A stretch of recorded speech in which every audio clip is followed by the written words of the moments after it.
자, 오늘 본문은 지혜와 우매함이라는 단어가 반복적으로 나옵니다. 앞부분부터 읽었어야 되는데 제가 앞부분부터 읽지 않았습니다. 오늘 뒤에만 읽었는데요. 한 13절을 한번 보면 이런 말씀이 있습니다. 내가 보니 지혜가 우매보다 뛰어남이 빛이 어둠보다 뛰어남 같도다. 지혜가 우매보다 낫다. 뭐 당연한 얘기죠. 우매함, 미련함, 우둔함 뭐이죠. 사실 이 지혜서를 우리가 살펴보면 이 지혜가 얼마나 중요한가, 또 우매한 게 얼마나 참 불행한 일인가 하는 것을 많이 봅니다. 미련하면 괜한 고생을 해요. 이 지혜란 뭡니까? 지혜는 뭐 여러 가지 얘기할 수 있지만 앞을 보는 눈이 있다는 거예요. 앞을 보는 눈, 멀리 보는 눈이 있어요. 살아보지 않았지만, 가보지 않았지만 미리 보는 거죠. 다른 사람보다 좀 더 멀리 볼 수 있다면 그게 지혜입니다. 이 지혜가 없는 사람들이 특징이 뭐예요? 갇혀 있는 거예요. 그거밖에 못 보는 겁니다. 딴 세계를 못 봐요. 결국은 이 폐쇄적인 삶을 살아가는 사람들의 특징이 뭐냐면 이 narrow mind, narrow, 굉장히 좁아요. 이렇게 객관적이다, 또 통찰력이 있다. 이 말은 뭡니까? 멀리 보는 겁니다. 하나만 보는 게 아니고 여러 가지를 보고, 앞만 보는 게 아니고 뒤도 보고, 지금만 보는 게 아니고 그 다음에 일어날 일도 보고, 하나만 보는 게 아니라 종합적으로 보고. 이게 굉장히 그래서 이게 그냥 여러분 지혜를 갖는 게 쉬운 게 아니에요. 이렇게 역사를 보아야 되고, 그죠? 이 역사를 왜 공부합니까? 과거에 어떤 일이 일어나는 걸 자세히 보면서 지금도 그 과거와 연결되어 있다는 걸 보게 되죠. 그리고 지금도 미래와 어떻게 연결될 것인가, 이게 다 신간 속에서 우리가 평가하는 거잖아요, 그죠? 그게 지혜예요. 경험해보지 않았지만, 그죠? 남들이 보지 못한 걸 보는 거예요. 이게 통찰력이 있다, 성견자다, 이제 그런 말이 그런 거잖아요. 우리가 지금 이 경험서, 이렇게 뭐 욥기서도 그렇고, 뭐 시편, 잠언, 전도서이 다 이제 욥기 지혜서잖아요. 먼저 살았던 삶에 그 얘기를 보면서 인생의 어떤 결론을 우리에게 보여주는 거죠. 굉장히 중요한 주제들을 가르쳐 주는 것. 이게 성경을 우리가 보면서 경험하는 축복입니다. 미련한 사람들이 특징이 뭐냐면 경험해 보기 전에는 잘 몰라요. 물론 경험하고도 모르죠. 모르는 경우도 많아요. 실패하고도 무엇이 잘못되었는지 모르는 사람들 많습니다, 여러분. 그냥 실패로 끝나는 거예요. 참 안타까운 거죠. 그게 진짜 미련한 것입니다. 실패해보고 나서야 알아차리는 거고, 또 미련한 겁니다. 실패해보고 난 다음에 아는 거예요. 왜 실패를 하죠? 그것이 실패할 것이라는 걸 미리 보지 못한 겁니다. 지혜로운 사람은 실패를 피해가는 탁월한 감각이 있어요. 실패를 하고야 그 실패가 눈에 보이는 것이 아니고 미리 그 실패할 수도 있는 것이 눈에 보이는 겁니다. 그게 지혜예요, 지혜. 가만히 생각해보면 우리의 삶 가운데 안타까운 것은 하지 않아도 될 고생을 괜히 하는 거예요. 제가 목회를 해보면서 이제 가르치는 입장에 있으니까 이제 그런 것들이 이제 많이 눈에 들어오는 거죠, 이제. 이제 지혜서를 보면서 우리는 그런 통찰력을 굉장히 많이 얻게 됩니다. 자, 오늘 14절, 15절, 16절 안 읽었는데 계속 강조하는 게 뭐냐면 지혜자나 우매자에 대한 얘기를 하는데, 결국은 나중에 무슨 얘기를 하느냐면 그 지혜자나 우매자나 결국은 일반이다, 이런 얘기를 해요. 지혜나 우매함이 지나고 나면 똑같아, 이런 얘기를 해요. 그게 15절의 말씀입니다. 15절. 내가 내 마음속으로 이르기를 우매자가 당한 것을 나도 당하리니 내게 지혜가 있었다 한들 내게 무슨 유익이 있으려 하였도다. 이에 내가 내 마음속으로 이르기를 이것도 헛되도다 하였도다. 이게 또 이제 또 다른 반전이 나오는 겁니다. 모든 게 헛되다는 거예요. 자, 이유가 뭡니까? 이유가 있는데 그게 16절이에요. 지혜자도 우매자와 함께 영원하도록 기억함을 얻지 못하나니 후일에는 모두 다 잊어버린 지 오래일 것임이라. 오라 지혜자의 죽음이 우매자의 죽음과 일반이로다. 이유는 뭔가 하면 죽음 때문이라는 겁니다. 죽음. 여러분, 이 세상에 어떤 것도 절대적이거나 영원한 것이 없다는 겁니다. 죽음이라고 하는 것이 딱 오면 모든 것을 다 잠재워버립니다. 자, 오늘 여기서 이제 이 장에서 물론 이 전도서 전체가 죽음을 얘기합니다. 죽음에 대한 얘기를 해요. 그 허무함이 이 전도서의 굉장히 중요한 메인 주제잖아요. 그런데 그 허무함 안에 그 허무를 얘기할 수 있는 것은 결국은 죽음 때문이라는 거죠. 이 죽음이라는 거대한 주제를 떠올리고 있는 겁니다. 이 전도서 전체에서 얘기하는 거죠. 예. 이 코로나를 통해서 이제 우리가 느끼는 게 뭡니까? 이 공포죠, 공포. 그죠? 무의 공포에 떨고 있죠? 매일 우리는 뭐 확진자 얘기 나오지만 우리 눈이 가는 건 뭐냐면 사망자예요, 사망자. 오늘 몇 명 죽었느냐는 거예요. 이번에 이걸로 인해 가장 큰 뭐 이란이나 이탈리아 이런 데 보면 사망자가 엄청나거든요. 미국도 지금 늘어나요. 그리고 우리가 관심은 뭐냐면 확진이 아니에요, 사실은. 네. 그것을 통하여 사람이 죽는다는 사실. 그죠? 예. 이 죽음에 대한 공포, 이걸 어떻게 받아들이고 있는가? 자, 오늘 이 반복 구절도 마찬가지예요. 지혜자의 죽음이 우매자의 죽음과 일반이다. 이 말은 뭐냐면 죽음은 모든 것을 다 무너뜨린다는 거예요. 죽음은 상실이죠, 여러분. 상실. 모든 걸 제로로 만들어 놓는다는 거예요. 예. 여러분, 인간의 고통이, 우리가 이제 고통을 얘기할 때 이 고통은 주로 뭡니까? 전부 다 상실입니다. 상실. 잃어버린다는 거죠. 그죠? 가족 관계를 잃어버리고 가장 재산 이런 건 아무것도 아니죠. 많은 걸 다 잃어버린다는 거예요. 완전히 자기 자신까지도 잃어버리는 거예요. 여러분, 돈을 잃어버릴 때 고통이 오죠. 그죠?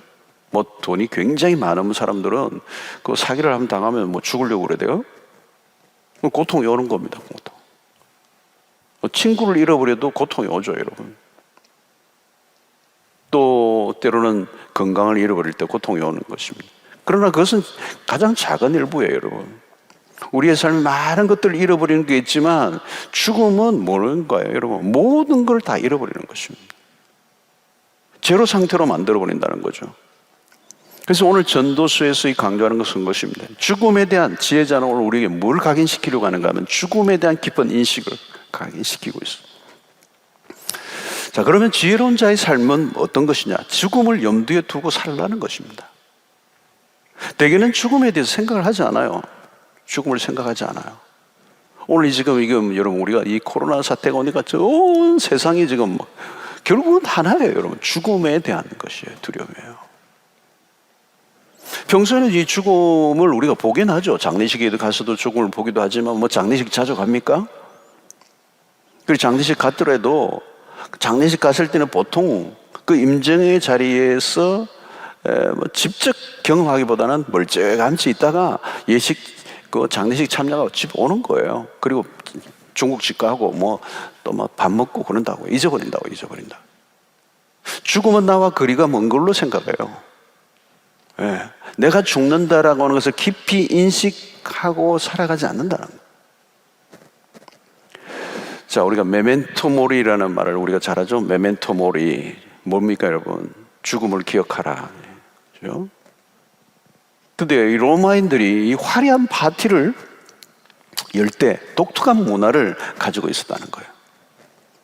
노예가 이 파티가 벌어지는 동안에 노예가 은쟁반에 받쳐들고 해골을 받쳐들고 파티 사이에 왔다 갔다 하는 거예요. 왜요? 죽음을 기억하라는 거예요. 메멘토 모리 그런 거예요. 한참 파티가 막 흥겹게 일어나는 그 파티의 한가운데서 이 노예가 은쟁반에 해골을 들고 왔다 갔다 하면서 메멘토 모리 한다는 거예요. 뜬금없이 파티를 즐기고 있는데 무슨 죽음을 기억하라고 하는 건가? 근데 여러분, 이 해골을 들고 오고 가게 한 것의 진짜 이유는 딴 데 있다는 거예요. 그게 뭐냐면 술 맛을 돋구기 위해서라는 거예요. 이해가 잘 안 되죠. 술을 안 드셔보셔가지고. 여러분, 정말 죽음을 떠올리면 오히려 현재 시간이 더 진하게 다가와서 달콤해진다는 거예요. 죽음이 오기 전에 지금 실컷 죽도록 즐겨보라는 거예요. 아이러니한 풍경이죠. 아이러니한 풍경. 이게 뭐냐면 세상 사람들이 가지는 미련함입니다. 이 죽음이라고 하는 것에서 진지하게 그 죽음에 접근하는 게 아니라 죽음을 희화화하는 거죠. 해화화하는 거죠. 네. 그래서 사실은 해골을 쟁반에 받쳐들고 다니게 하는 것으로 죽음을 굉장히 웃기게 만드는 거죠. 무시해버리는 거죠. 아무것도 아니라고 하는 거예요. 냉소적인 태도를 보이게 하는 거예요. 근데 여러분, 사실 그럴까요? 그 내면의 깊은 곳에는 뭘까요? 죽음의 공포가 있는 거예요. 이 죽음을 부정하려고 하는 강한 제스처인데 사실은 그 내면 속에는 뭐가 있어요? 죽음에 대한 두려움이. 죽음의 두려움을 이겨보려고 하는 인간의 발버둥이에요. 인간은 의식적으로 죽음은 나와 상관없는 것으로 치부하려고 하는 것입니다. 그렇죠? 근데 여러분, 인간은 죽음을 비껴날 수가 없어요. 죽음 앞에 직면해야 합니다. 죽음 앞에서 우리는 진지해지죠. 우리는 죽음에 대한 과도한 공포심도 경계하지만 죽음을 가볍게 여기는 부정하는 태도도 경계해야 돼요. 암이나 죽음으로 투병을 한 분들을 이렇게 만나고 나면요, 이게 뭐 예수 안 믿는 사람도 그렇더라고요. 제가 보니까 일반적으로 그 암이나 어떤 죽음의 그 어떤 위기를 통과하고 난 다음에 굉장히 사람이 이전과는 달라요. 그 방송에도 내가 얼마 전에 그런 분을 봤었죠. 암을 굉장히 죽음의 고비를 통과한 분인데 이전 얼굴이 아니더라니까요. 제가 보니까 경박성이 많이 빠졌어요. 삶의 경박함이 그 뭔가 촐랑대는 그런 게 없어졌어요. 가벼움이 없어졌어요. 이게 죽음의 문턱을 한번 지나가 본 거죠. 여러분, 죽음 직전에 있는 분들은요, 거의 철이 들어요. 많이 봤어요. 그전엔 덜렁거림이 있어요. 덜렁거림, 가벼움이 있어요. 말도 경박하고요. 난처하는 게 있고요. 여러분들 아무리 자기 잘난 맛에 살았어도요, 죽음 앞에서는 겸손해져요. 말을 함부로 하지 않아요. 평소에는 내가 모든 게 내 힘으로 사는 것 같았는데 그게 아니라는 거거든요. 유서들을 보면요, 공통점이 가족들에게 미안하다는 얘기예요. 대부분 다 그래요. 가족들이 미안하다, 용서해달라, 뭐 이런 것들이에요. 왜 그런 말을 써놓았을까요? 평소에는 그렇게 느끼지 않고 살았다는 얘기예요. 죽음 앞에서 보니까 미안한 거예요. 보통 때는 막 박박 우기고 막 상대를 박살내고 막 잔인하게 살았는데, 우리는 누가 죽어도요, 나와 거리가 먼 것처럼 여깁니다. 젊은이들이 만용을 부리는 이유는 뭘까요? 나와 죽음이 거리가 멀다고 생각하기 때문이에요. 뭐 힘이 있죠, 여러분. 젊을 때는 힘이 있잖아요, 여러분. 뭐 밤을 새워도 끝도 없고 가뿐하죠. 뭐 몇 끼 굶어도 팔팔 나르잖아요, 그죠? 예. 나이가 들어가면 이 금식도 쉽지가 않아요. 어려워요. 그죠? 젊을 때는 막 그냥 다 하잖아요. 여러분, 죽음을 생각하지 않는다면 죽음을 준비하는 삶을 살 리가 없어요. 이게 죽음을 생각한다는 말은 뭐냐면, 죽음을 나에게도 올 수 있다고 생각할 때 그 죽음을 준비하고 산다는 거죠. 그런 사람들은 경박하지 않아요. 가볍게 살지 않아요.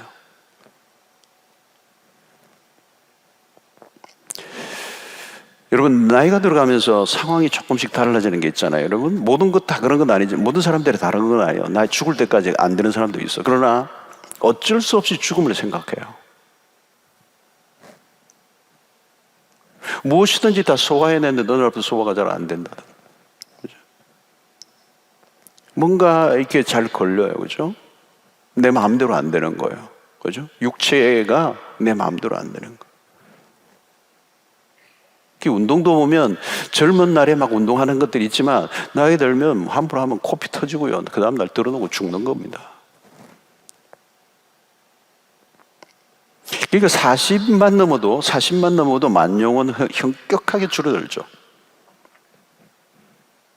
객기를 부리는 게 점점 사라진다는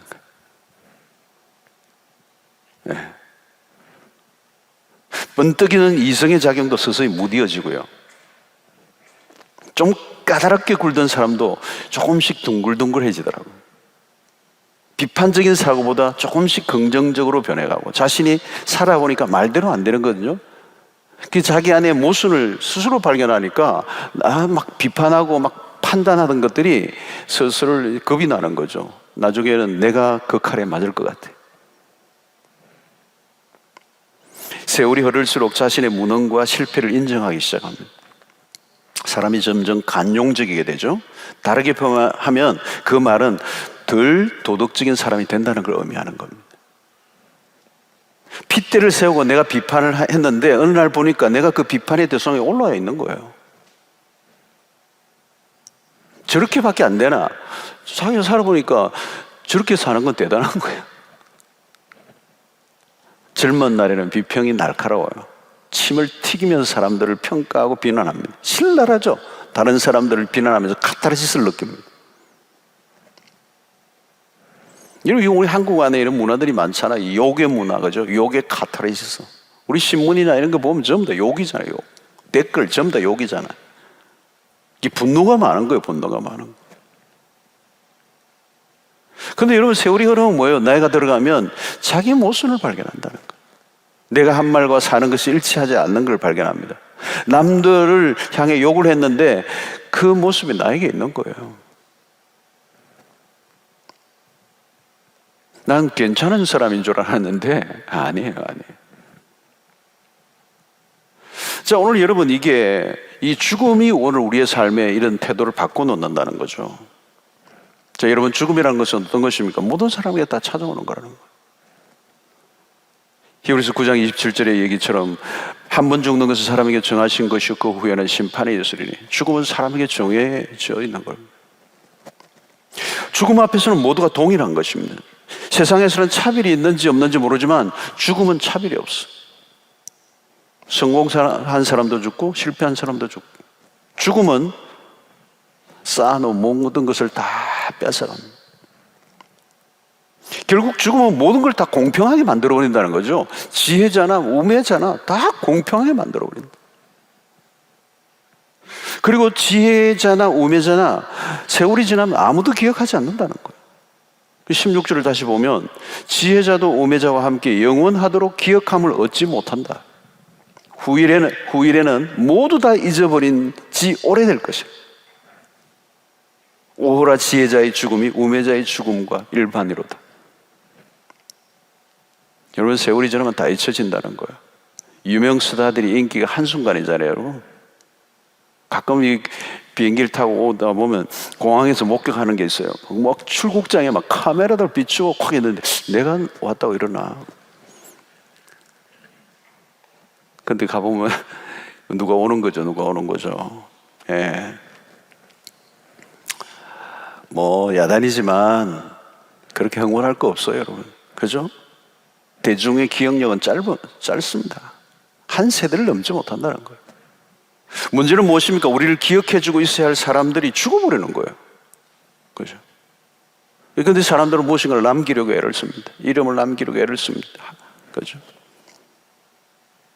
지난번에 우리 목회자들 데리고 같이 어디 LA 쪽에 갔는데 어디를 지나다가 버스를 가이드하는 분이 괜히 대가지고 난 관심이 없는데 하여튼 한국의 유명한 할리우드 쪽에 도로에 한국에 하여튼 유명한 배우 이게 뭐가 있다고, 동판이 있다고 확인하자 그러는 거. 난 관심이 없어요. 관심이 없는데 자꾸 그를 데려가더라고. 근데 나중에 나는 가만히 이제 길거리 서 있었는데 우리 팀들이 갔다 오더니 못 찾았다 그러더라고. 그게 찾아나 안 찾아나 똑같은 거잖아요. 사람들이 업적을 쌓고 무엇인가 역사에 남을 것을 만들려고 애를 씁니다. 그죠? 왕들이 그러잖아요. 왕들이 그런 일들 하잖아요. 대단한 걸 만드는 거죠. 만리장성이든지 뭐 다 그런 거잖아요. 피라미신이 뭐 다 그런 거잖아요. 근데 여러분, 오늘 이 전도서는 뭐예요? 죽음은 우리의 모든 걸 다 지워버린다는 거예요. 지워버린다. 인간의 지혜를 동원하여 애를 써보았지만 영원한 것은 없다. 모두가 일시적이다. 그래서 이 전도자는 우리에게 뭘 얘기하는, 지혜마저도 결국은 좌절과 허물을 느끼게 한다는 거예요. 저는 오늘 우리 한국도 그런 것들을 많이 느껴요. 참 가난에 지긋지긋했고, 이 가난을 벗어버리기 위해서 애를 쓰고 열심히 달려오고 정말 애를 썼는데, 오늘 우리가 치솟고 있는 이런 이혼율, 자살률, 뭐 낮아진 행복 지수, 그리고 지금 여러분 이 뭐 산업 전선에서 밀려나가 있는 이런 세대들을 보면, 그죠? 안타깝죠, 여러분. 내가 지금까지 수고에 땀을 흘리는 것들이 과연 무엇의 의미가 있었는가? 죽음은 모든 걸 무의미하게 만들어버린다. 다음으로 솔로몬은 죽음 이유를 이렇게 생각하고 있는 것이죠. 내가 수고하고 지혜를 동원하여 무엇을 이루었다 할지라도 그 다음이 뭐 어떻게 될 것인가를 묻고 있는 겁니다. 그게 18절부터 23절까지 내용인데, 18절을 먼저 보면, 내가 해 아래서 내가 한 모든 수고를 미워하였노니 이는 내 뒤를 이을 이에게 남겨주게 됨이라. 19절, 그 사람이 지혜자일지 우매자일지 누가 알려마는 내가 해 아래서 내 지혜를 다하여 수고한 모든 결과를 그가 다 관리하리니 이것도 헛되도다.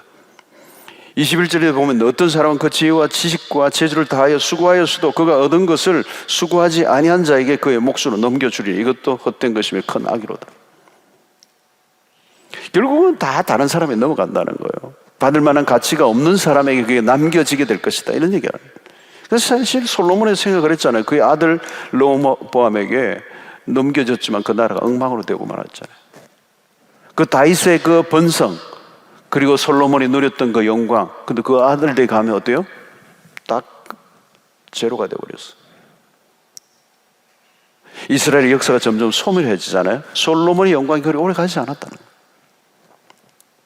나는 죽도록 고생하여 이뤄놓았는데 정작 그것이 다른 사람에게 넘겨진다는 사실을 말하고 있는 거죠. 그렇습니다, 여러분.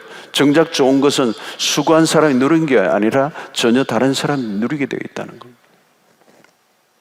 문제는 어리석은 자들이 그 자리를 잇는 게 문제예요. 피와 땀으로 앞 세대가 이뤄놓은 것을 그 한순간에 무너뜨리는 건 일도 아니라는 거예요. 위대한 정신은 사라지고 파리떼들이 날라들어서 모든 것을 부패시켜버리는, 우리가 이러면 이 일반 재벌가도 그런 거 보잖아요, 여러분. 그 3대들 보십시오, 여러분. 2대까지는 괜찮아요, 여러분. 그 아버지의 유업을 잘 이어받아 가는데 3대로 내려가면 전부 다 마약하고 뭐 이상한 짓 하잖아요. 대대로 이어가고 싶지만 그건 희망사항이라는 거죠. 희생을 얻지 않은 부는 자연히 타락으로 가게 되고 돈을 낭비하게 되고 결국은 그 앞선 모든 것들은 앞선 세대의 수고와 땀이 다 헛되게 된다. 그래서 오늘 솔로몬은 지혜가 우매함과 나중에는 일반이 된다는 이유를 말씀하고 있는 겁니다. 지혜를 통해 얻은 비싼 대가와 수고를 죽음으로 인해 어리석은 자에게 넘어질 것을 생각할 때 이 지혜에 대한 안타까움을 지금 얘기하는 겁니다. 자, 23절을 보면 일평생에 근심하며 수고하는 것이 슬픔뿐이라 그의 마음이 밤에도 쉬지 못하나니 이것도 헛되도다. 가만히 생각해 보면 내가 애를 쓰고 밤잠 못 자고 밥을 친 것이 무슨 의미가 있는가? 네. 그런 생각을 하면 열정이 사라져버리죠. 의욕이 생기지 않는 것. 그래서 20절 보면 이러므로 내가 해 아래에서 한 모든 수고에 대하여 내가 내 마음에 실망하였도다. 여러분, 우리가 잘 사는 것도 좋은데 더 중요한 것은 다음의 문제를 생각해야 한다는 거죠. 네. 이것을 누구에게 넘겨줄 것인가 준비해야 된다, 고민해야 된다. 지혜로 이룬 것들이 잊어져 버리고 일평생 수고에 얻은 것들이 부적당한 사람에게 넘겨져 한순간에 무너져 버리는. 그래서 과연 내 삶에 의미 있는 것은 도대체 무엇인가? 이 얘기를 지금 하고 있는 거예요. 자, 그러면서 솔로몬은 결론적으로 24절에 이런 얘기합니다. 사람이 먹고 마시며 수고하는 것보다 그의 마음을 더 기쁘게 하는 것은 없나니 내가 이것도 본즉 하나님의 손에서 나오는 것이로다. 자, 이게 중요한 것은 누리게 하는 거예요. 누리게 하는 거. 자, 핵심은 가진다고 되는 것이 아니라 그것을 누릴 수 있어야 돼요. 예. 우리가 노력하여 가질 수는 있습니다. 그러나 그것을 누리는 것은 다른 영역이에요. 많은 사람들이 자신의 삶에 쟁취하려고 애를 씁니다. 쌓아가려고 몸부림을 치죠. 막 코피 터지면서 새벽부터 밤까지 얼마나 열심히 일어납니까? 근데 나중에 어느 순간 한순간에 그 죽음이 찾아와서 모든 것을 제로로 만들어버려요.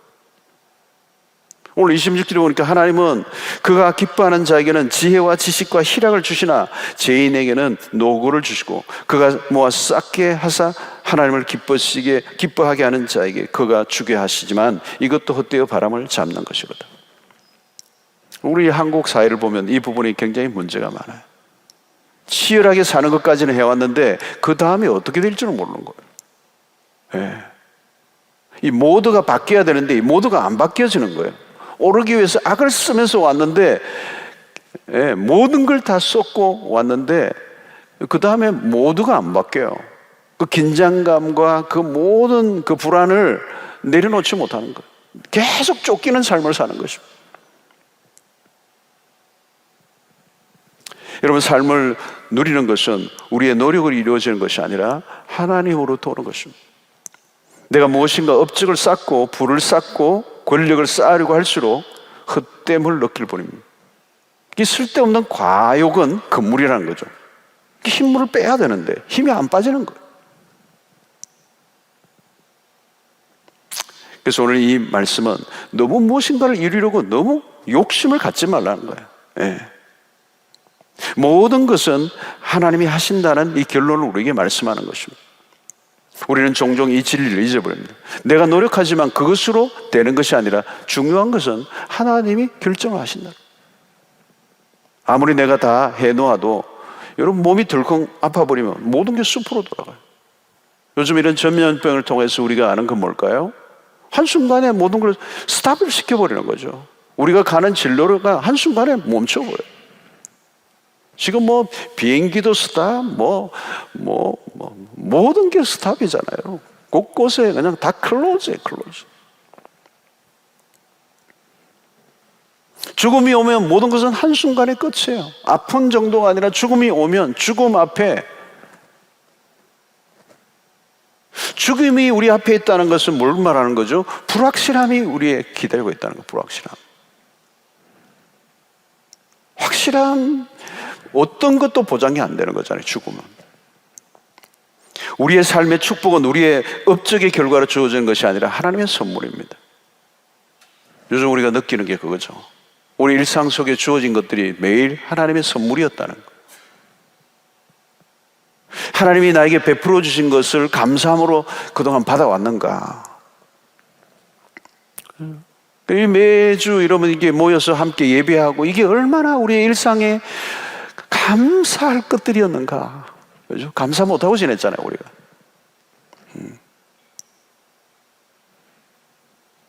어떤 분은 요즘도 우리가 새벽기도를 또 이제 뭐 이 크루즈 하니까 못 오시니까 어떤 분은요, 이 새벽에도 저 주차장에 불을 켜놓은 차가 있어요. 아마 그 안에서 이제 새벽기도를 이 핸드폰으로 모니터를 켜놓고 들으면서 주차장 조금이라도 교회 가까이 와가지고 예배를 드리려고 그렇게 오랫동안 기도하다가 가요. 불을 켜놔서 돼버리니까 저 멀리. 이게 평소에 우리가 모르던 거예요, 여러분. 여기 앉아서 예배드리는 게 뭐 너무도 당연한 것이고 그게 모두에게 주어진 일상이었는데 그게 안 될 수도 있다는 사실.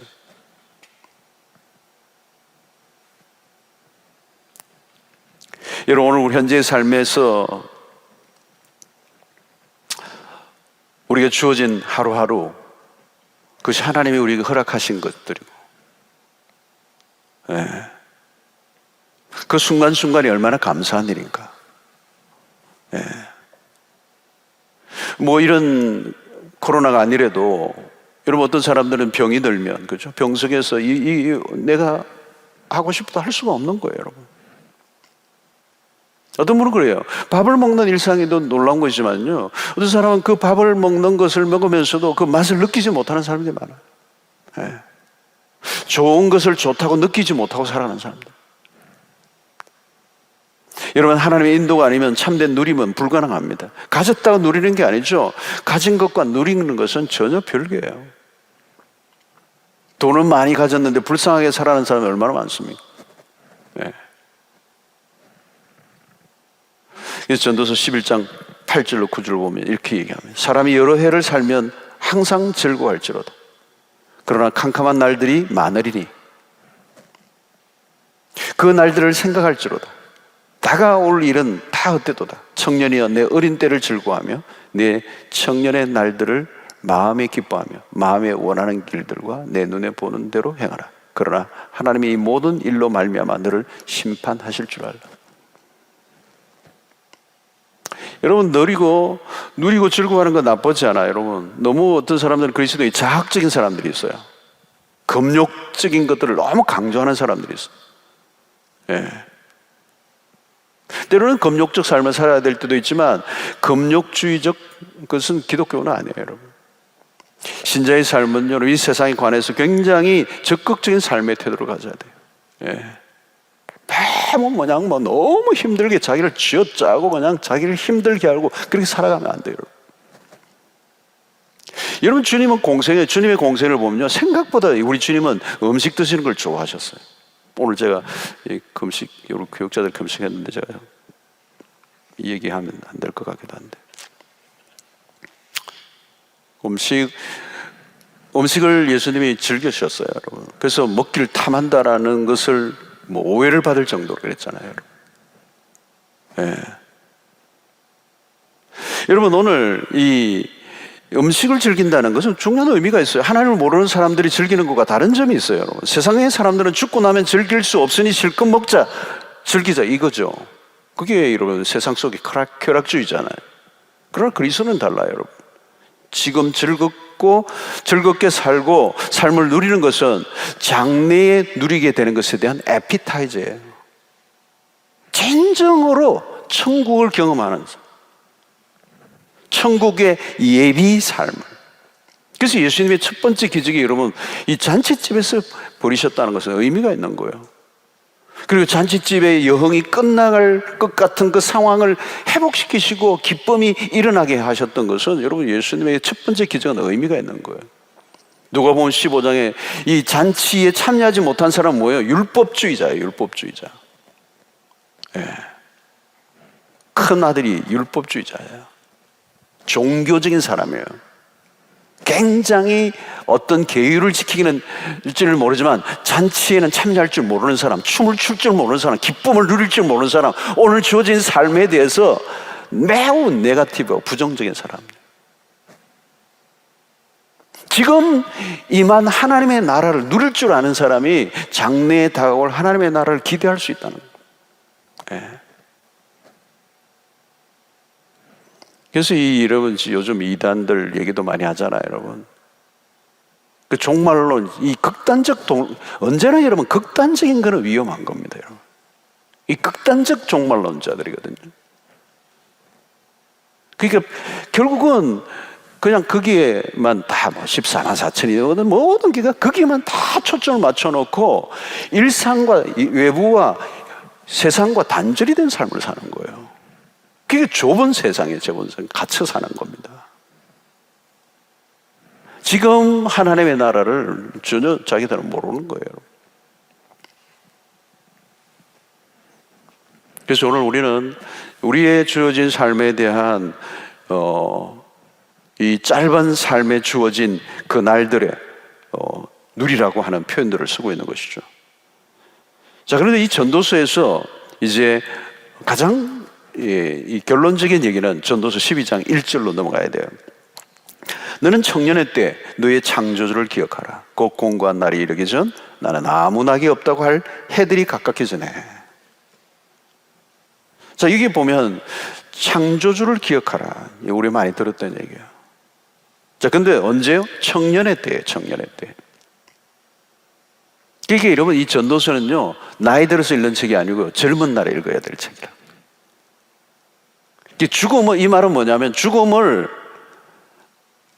나이가 많이 들어가지고 죽음이 다가왔을 때 죽음을 기억하라는 얘기예요. 죽음을 생각하는 삶이 아니고 젊은 날에 죽음을 생각하고 살아라는 거예요. 지금 그 얘기가 있는 거예요. 젊은 날에는 죽음이 나와 상관없다고 생각하잖아요. 그러니까 막 살잖아요. 그러니까 허비하고 낭비하고 가볍고 무의미한 일들을 위해서 막 자기 인생을 막 쏟아버린다는 거죠. 죽음은 언제 생각해야 되느냐면 젊은 날 생각해야 돼요. 그리고 여러분, 존재론적인 완전 변화를 경험한 사람들의 특징은 뭐냐면 그 죽음의 문제를 일찍이 발견한 거예요.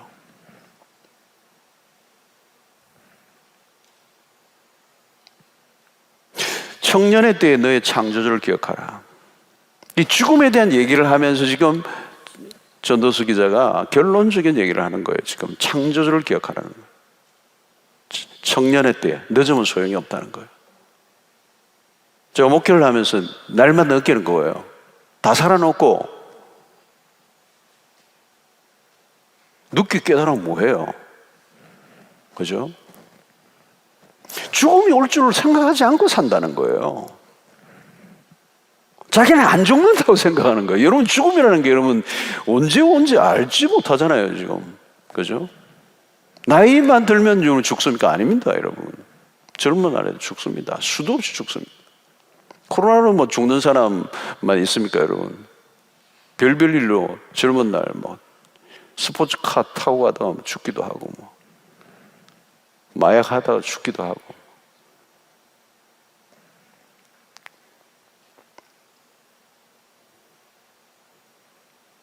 그러니까 오늘 중요한 것은 인생의 막이 열리기 시작할 때가 중요하다는 얘기죠. 이 청년의 때라는 말은 이제 인생의 막이 막 열릴 때, 이제 커튼 딱 열려서 인생의 무대가 시작될 때 중요하다는 거예요.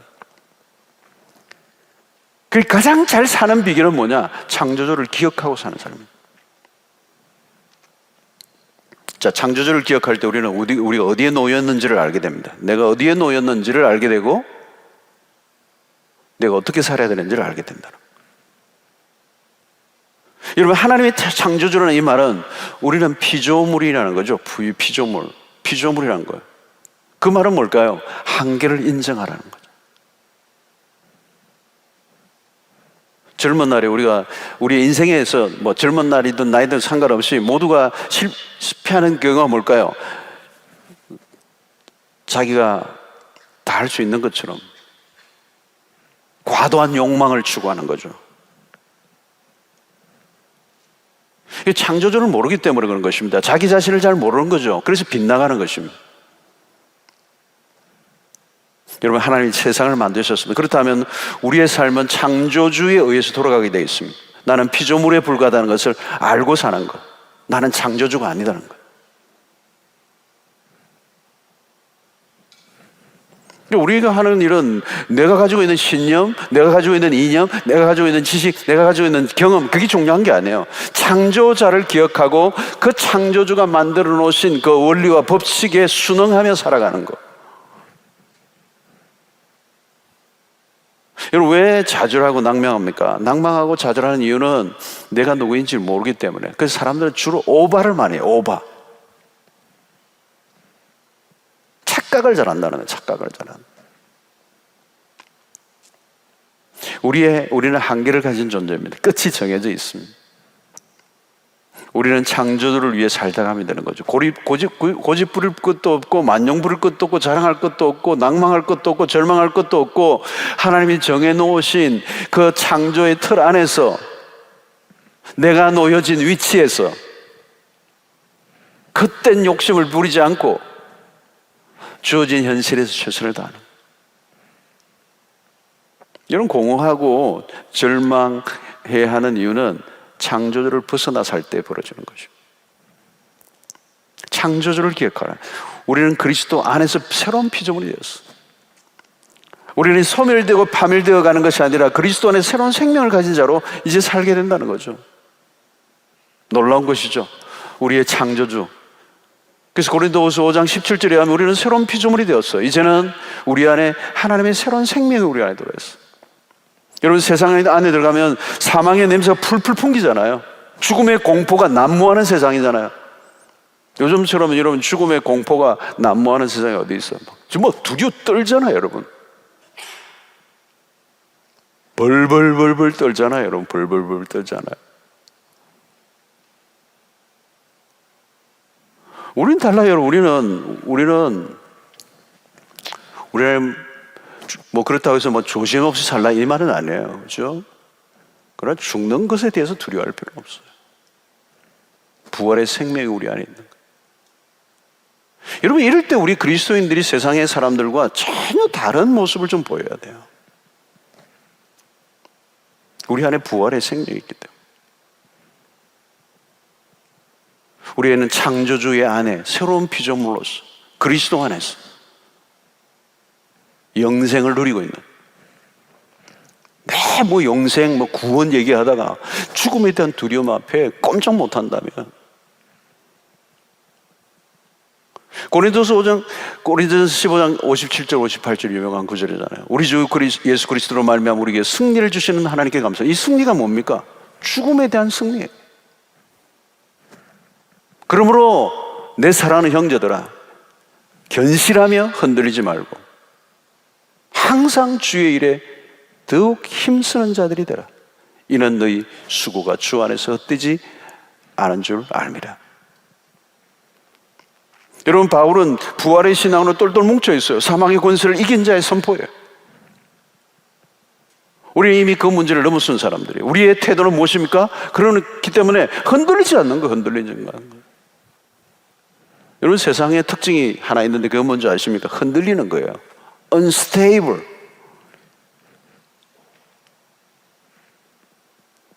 막 요동을 치는 거예요. 경랑하는 경랑. 신자는 달라요, 여러분. 문제가 오면 오는 대로 담담한 거예요. 담담. 이 코로나 때도 여러분 좀 담담해. 또 지나갈 거예요. 막 이거 가지고 너무 그냥 막 가지 말라고.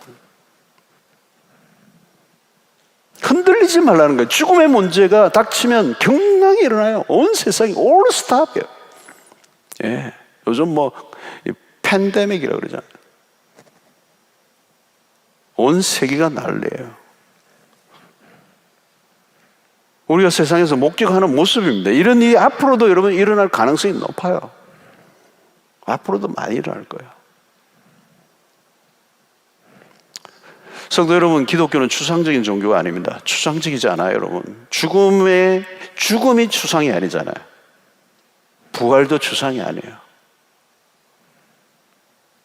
왜 복음서에서 그리스도의 죽음에 관해서 그렇게 3분의 1 정도를 할애하고 있는가? 왜 예수 그리스도의 죽음에 유독 그렇게 많이 초점을 맞추고 그리스도의 죽음에 대해서 그렇게 계속 강조하고 상세하게 디테일하게 그 한 생애를 얘기할 때 자서전이나 전기를 얘기한다면 수없는 다른 얘기를 할 텐데 왜 마지막 남은 이 죽음에 대해서 유독 관심을 갖고 그게 모든 걸 다 쏟아붓고 그 길을 드러내고 그렇게 얘기하느냐?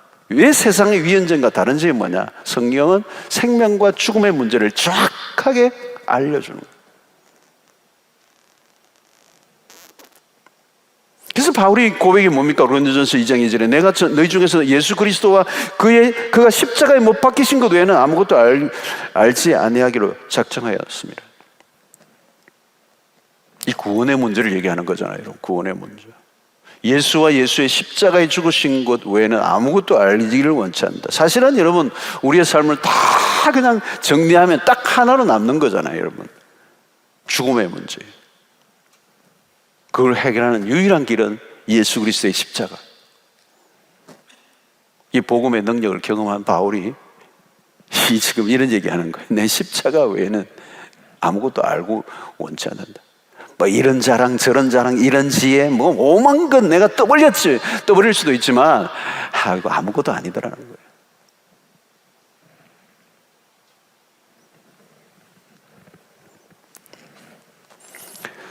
성도 여러분, 세상은 기본적으로 어둡습니다. 죽음이 도사리고 있기 때문에 그래요.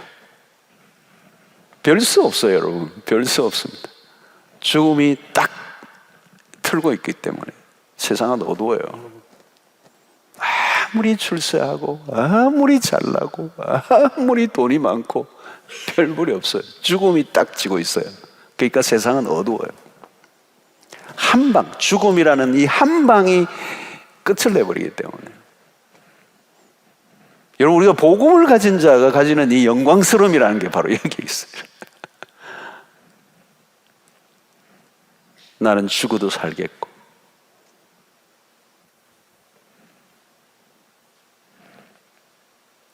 여러분, 우리 교인들 참 안타깝게 또 마지막 이렇게 장례를 치르는 안타까운 죽음이 있는데, 그가 정말 구원받은 백성이라면요, 안타까운 하나도 없어요. 죽음이 답이에요.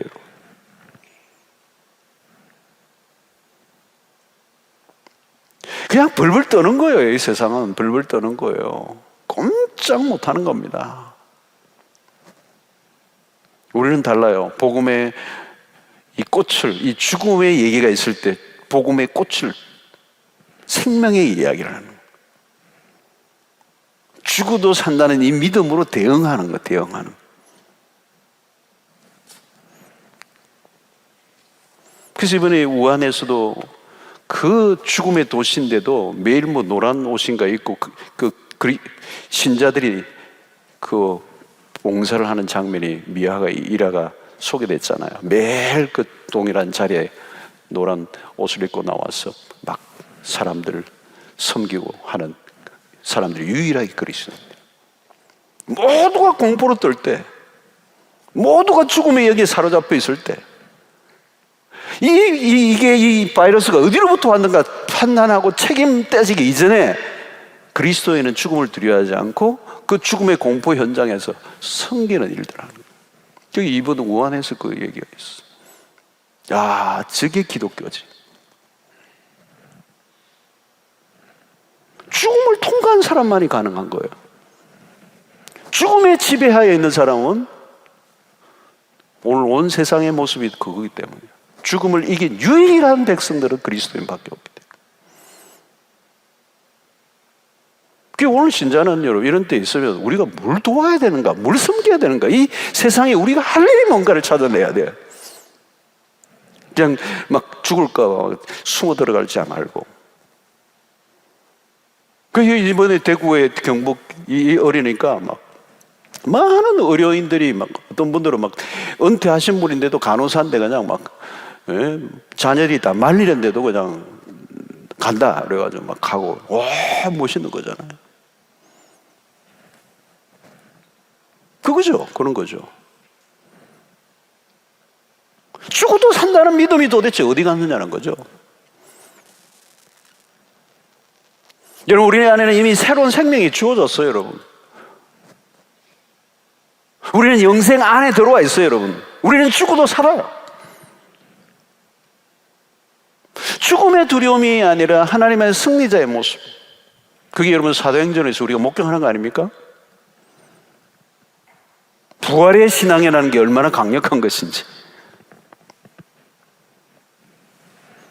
그래서 그들은 부활의 정인이라고 그랬죠. 부활의 정인. 복음의 핵심은 부활이잖아요. 그래서 바울은 이제 고린도전서 15장에 마지막에죠. 우리는 항상 주의 일에 힘쓰는 자가 되자. 우리의 관심은 이미 통과했기 때문에 죽음의 문제. 우리의 관심은 딱 하나. 항상 주의 일에 힘쓰는 자. 첫 번째 부정적인 것은 흔들리지 말고, 두 번째 주의 일에 힘쓰는 자가 되라.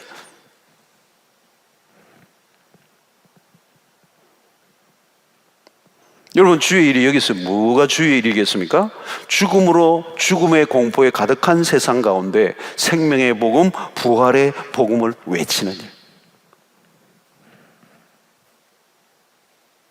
여러분, 우리가 지금 그걸 해야 돼요.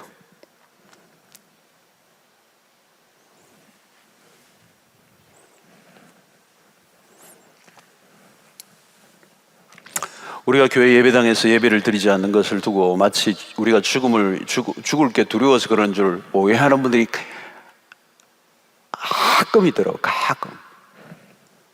아니에요. 죽음이 두려워서 그런 게 아니죠. 죽음을 두려워하는 세상을 고려한 행동이지. 우리가 할 일은 부활의 복음을 전하는 일이에요. 세상이 두려워하는 이유는 무엇입니까? 부활을 알지 못하기 때문에. 그래서 여러분, 기독교는 위기에 강한 겁니다. 신앙은 위기에 강한 겁니다. 여러분, 죽음의 두려움에 갇혀 살면요, 현실의 삶이 복이 될 수가 없어요. 언젠가는 죽는데 그 죽음의 문제를 통과하지 않고 죽음의 문제가 해결해야 되지 않은 사람은 그 죽음의 두려움이 현실의 삶을 얼어붙게 만들어요. 언제든지 죽음의 공포가 덮칠 수 있어요, 그 사람을. 코로나가 아니라도 여러분, 수 없는 죽음의 위기는 우리에게 닥치는 거예요. 그죠? 암으로 죽는 사람도 얼마나 많습니까? 사고로 죽는 사람이 얼마나 많습니까?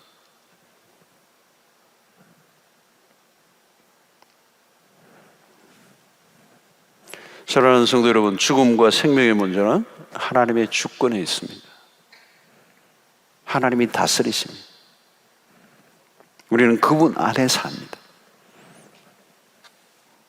그럼 오늘 주어진 우리의 시간 속에 이 생명을 충분히 향유하고 살 뿐만 아니라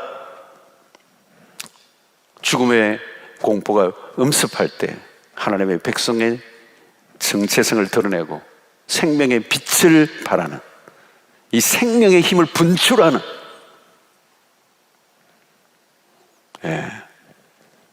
그래서 예수의 생명 안에서 살아가는 것이 무엇인지를 보여주는 것이죠. 그게 복음적 삶이에요.